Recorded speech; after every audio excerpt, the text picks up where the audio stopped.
All right, guys, let's quickly take a look at the week ahead. It's going to be a pretty busy one, which is quite exciting. Before we get to the data, though, let's start with the more outside or external risks that we just need to be aware of. The first one is obviously earnings season. It's going to ramp up over the next 3 and 4 weeks. We're going to be getting all of those big names, which carries the biggest weighting when it comes to the indexes. And that for me is really the main focus point. I don't really trade the individual stock names. I'm mostly focused on the indexes. And that means that for these names, these big names, the ones that carries the biggest weights, those are going to be the ones that I focus on the most. And in terms of those names, a couple of ones that stand out this week, obviously Goldman Sachs coming up today. It's got an over 9% weighting in the Dow. Definitely something we need to be paying attention to. United Health coming up tomorrow, 10% weighting. We've got Johnson & Johnson coming up on Wednesday, 3%.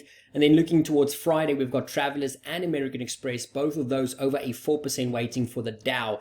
Now, the reason why the weighting is different, of course, among these three specifically, or well, let's say for the Dow versus the other two, the Dow is price weighted. And the S&P and the NASDAQ is obviously market cap weighted. So the price, the actual share price matters more for the Dow, which is why the likes of Goldman and United has such a large weighting when it comes to the Dow. So definitely worth keeping these names on the radar and their potential impact for the broader indexes. The other risk we just need to be aware of on Friday is the regular monthly OPEX taking place. Now, why is this important for us? Look, these expiries they usually lead to increased volatility because positions expire or market participants need to decide whether they want to roll over those positions. That can create a lot of times some very strange, lots of, two-way type of price action that we just need to be aware of. So if you see some strange moves taking place on Thursday running into Friday, it might have nothing to do with the catalyst. It might have nothing to do with, with the macro context. It might just be as simple as options flows or as OPEX flows go. So just be wary of that going into Friday. And, these types of flows can start to impact the markets really throughout this week. So just be cognizant of that as a potential external driver of some weird two-way price action in the week ahead. The other thing we just need to be aware of this week is that we do have the third plenum coming up for China, which is basically where they discuss the road ahead in terms of possible stimulus, in terms of their plans for the economy, their plans for growth. We've already heard a lot of comments throughout the session already. Markets aren't expecting any massive news coming out from this. But as always, any big surprises on the growth side, especially the stimulus side, will be very important for the markets. We saw some pretty bleak data once again coming out of China earlier today. We've seen a couple of downgrades in terms of GDP expectations among some of the investment banks as well. So any type of potential stimulus hints that gets dropped by the PBOC or the CCP, that will be in focus for markets, obviously more so for the likes of Chinese equities and those proxy trades like the Aussie,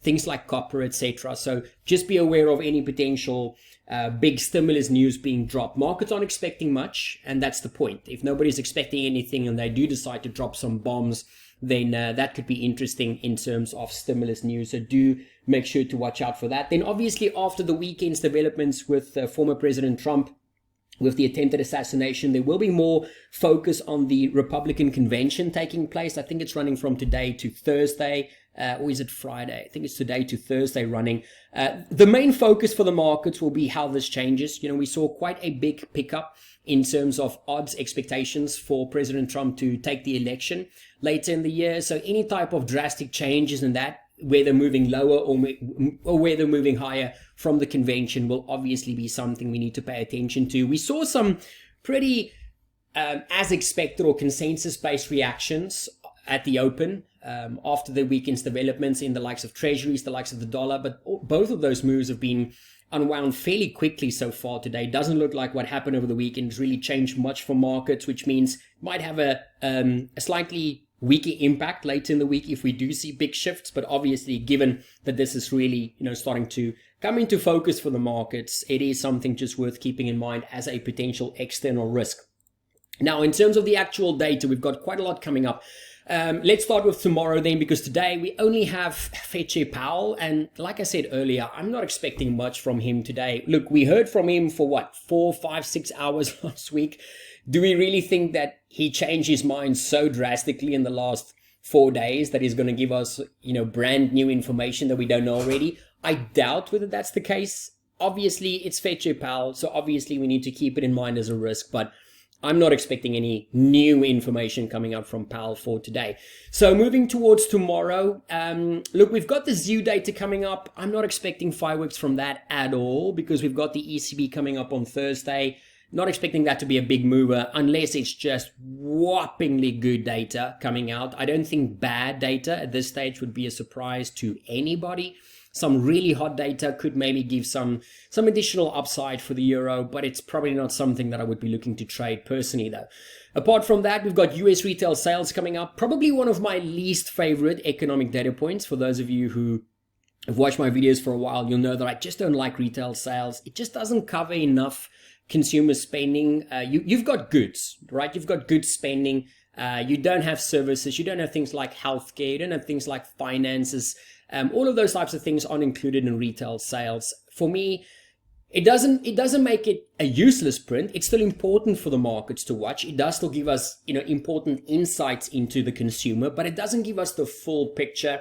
The other thing that's crappy about retail sales is that it's so incredibly noisy as a data point, right? You oftentimes have to focus more on the big potential revisions that you get for retail sales as opposed to the actual number, because the revision can, completely wipe out any bad or good news that you get from the actual number.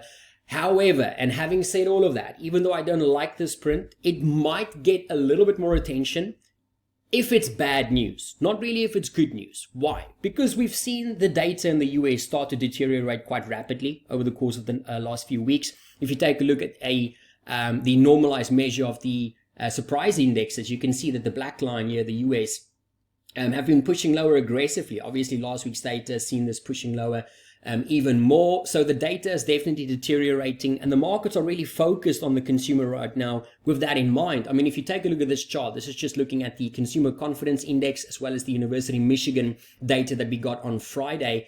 And, between these two, the Michigan data is the more timely one between the two. We get that one first. And, the news that we got out of this wasn't great, right? Sentiment has been pushing lower quite aggressively here.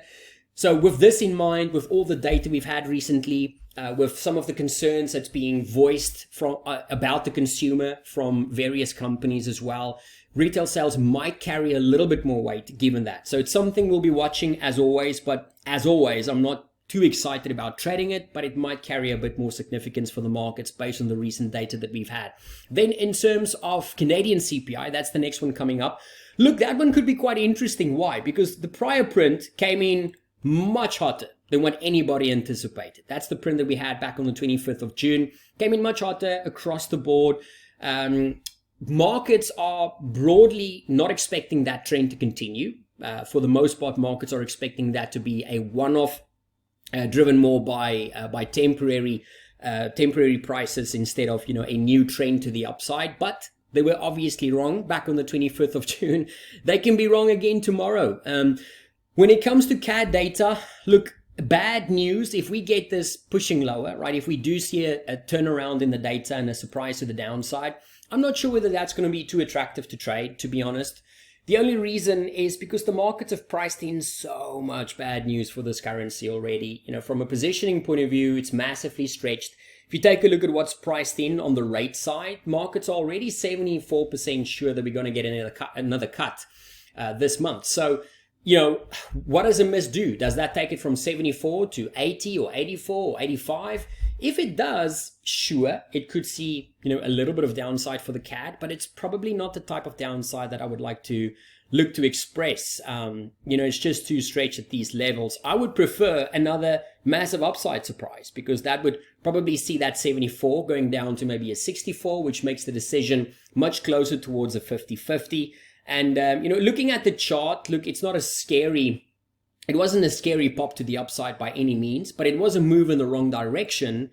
And it didn't really fulfill the BOC's condition of another cut, which said that they wanted to see inflation move in the same direction and show more deceleration, which, we didn't really see with that last print. So I think a beat would be far more interesting to trade if we get one tomorrow as opposed to a miss. Then early Wednesday morning, we get Kiwi CPI data. This one could be very interesting to trade. but probably only if it's a miss.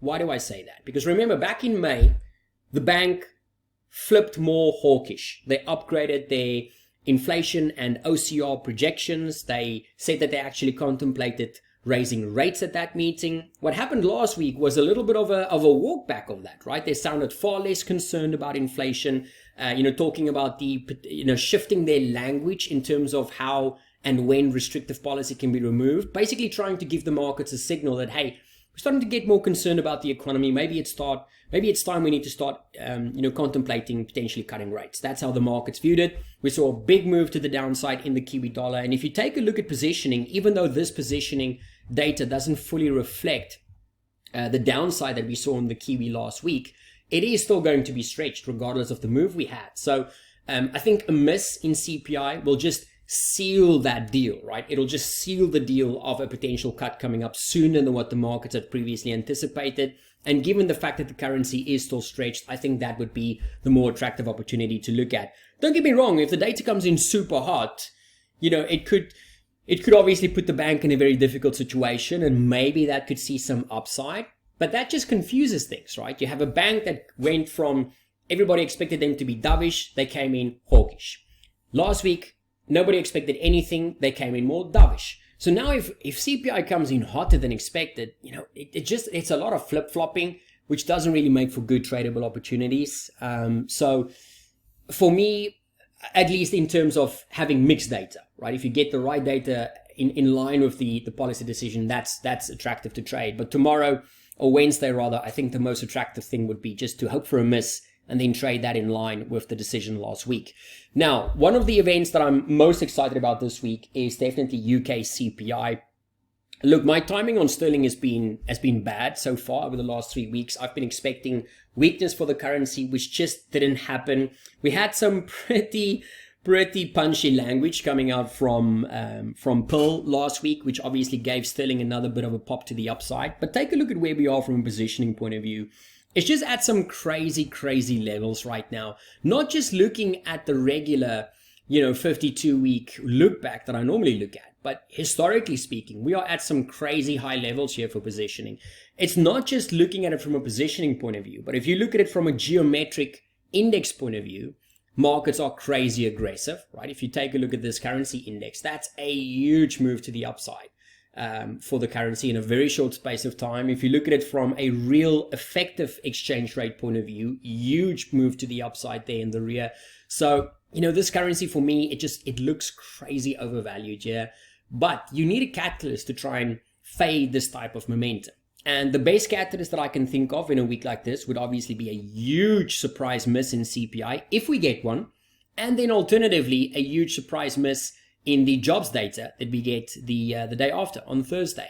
So Wednesday's CPI are going to be critical. I don't have any appetite to try and trade sterling higher if the data comes in with a beat. I don't want to chase it at these levels. I think the more attractive opportunity from a risk reward point of view would be to hope for a big miss and then just look for some short-term downside opportunities in sterling. That's it for Wednesday. Then moving on to Thursday, it's going to be quite busy. Because we do start the session with Aussie. Where is the Aussie jobs data? I've got it just somewhere. Here we go. So Aussie jobs data, going to be interesting. Look, the Aussie is another one of those currencies which, from a positioning point of view, the markets have priced in a ton of good news already. There's been more reasons for the markets to do so, though. When you look at the underlying fundamental dynamics, there's been reasons for why the markets like this. More recently, it's been a lot focused about, pro-cyclical expectations. Obviously, there's been RBA expectations baked into it, which has been the biggest driver of the upside. But there's reasons for why the institutional crowd has loved the currency. But again, at these levels, there's got a lot of good news already priced in, which means I would probably prefer to see a huge miss in that data, maybe looking for some short-term shorting opportunities in the Aussie dollar. I think that's the more attractive one. Don't get me wrong, if the data comes in super hot, the markets will probably be keen on increasing their bets of a hike. Right now we're sitting at about a 83% chance, 84% chance of a hold for the August meeting, only 16% probability of a hike. So if the data comes in super solid, maybe that flip-flops closer to a 50-50, which could be good for the Aussie. But again, at these levels, I just don't know whether I want to chase it higher, if that's the case, right? Let's see how things develop. Obviously, if risk sentiment stays solid, if commodities remains elevated, then there could still be upside there, but I would be trading a little bit more cautiously than I would have missed. Then we spoke about the pound already, but it's worth noting Thursday we get the employment data, where once again the main focus for the markets will be on the wage data as opposed to the employment numbers. Remember, the markets don't really trust the employment numbers right now because the ONS doesn't trust their own employment numbers right now. They say they will only have confidence based on sample size in the data again, moving towards the fourth quarter of this year. I'm not going to rant about that. I've ranted about it over the last 6 months now, so I'm going to put that behind me. But the bottom line is the markets probably won't be looking at the employment number as much as they would normally do. The unemployment rate, falls in the same basket, but there we might see a little bit more reaction based on the recent trend that we've seen in the data. But obviously the main focus will be wages. That's what that's some of that persistent components of inflation that the likes of Pearl and the likes of Man once again last week expressed concerns about. So if we were to see that really falling off a cliff, that would be a good opportunity to look for some downside for sterling. Like I said earlier with the CPI, if it comes in flat or as even higher than expected, I'm just going to ignore the data. I don't want to chase it higher at these levels. Then going into the ECB, that's the other event we've got coming up. I'm not expecting much from this, to be honest. The bank, they've been quite vocal about the incoming meeting, and there's a broad consensus that doesn't see another cut coming at this meeting. If you take a look at market expectations right now, let me just quickly bring that up again. Where is my... Oh, here we go. If you take a look at the expectations, there's a 96% chance of a hold. And that's not really... It's not just because of the recent data that we've had, where we've seen inflation staying a little bit more sticky, but their language and their communication has clearly told us that there's a consensus that doesn't necessarily want to cut again. They want to give themselves this summer, and then after the summer look to potentially cut again, which is why the markets are pricing in an 87% probability for a cut in September, which makes a lot of sense based on the recent data. Let's see, right? The big surprise here obviously would be that they do follow through with another cut when nobody is expecting them to. If that's the case, the euro could see a lot of short-term downside, but there's a lot of bad news priced already. So you would probably want to trade that.